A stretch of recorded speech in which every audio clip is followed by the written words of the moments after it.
21 ફેબ્રુઆરીના દિવસે યોજાનાર મતદાન અંગે પોલીસ દ્વારા કેવી તૈયારી કરવામાં આવી છે તે અંગે પ્રેસ મીડિયા સમક્ષ માહિતી આપતા ભાવનગરના એસપી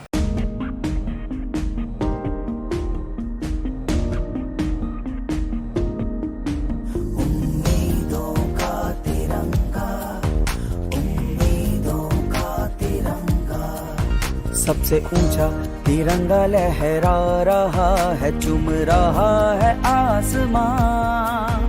उसकी थिरकन जैसे है कोई धुन नहीं, झूम रहा है सारा हिंदुस्तान। हर रग में बहता खून, हर दिल की धड़क छाएगा तिरंगा। अब होगा न्याय, कांग्रेस को वोट दे। ભાવનગર મહાનગરપાલિકાની ચૂંટણીનું મતદાન તારીખ 21 ફેબ્રુઆરીના રોજ થનાર છે, તેને લઈને ભાવનગરના એસપી જયપાલસિંહ રાઠોડ દ્વારા એસપી ઓફિસ ખાતે એક પ્રેસ કોન્ફરન્સનું આયોજન કરાયું હતું। આ પ્રેસ કોન્ફરન્સમાં મતદાનના દિવસે પોલીસ દ્વારા કેવો બંદોબસ્ત રહેશે તે અંગે જિલ્લા પોલીસ વડા દ્વારા પ્રેસ મીડિયા સમક્ષ માહિતી અપાઈ હતી।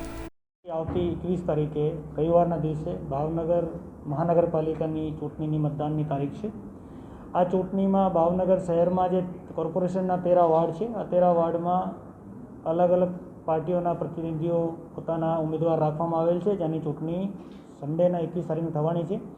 આ ચૂંટણીની પૂર્ણ વ્યવસ્થામાં વહીવટીતંત્ર લાગેલો છે। આ સાથે ભાવનગર જિલ્લા પોલીસ પણ સજ્જક છે ઓર हम લોકોએ વ્યવસ્થિત રીતે પોલીસ પેટ્રોલિંગ સાથે પોલીસ બંદોબસ્ત દરેક બૂથ પર રાખવાના છીએ।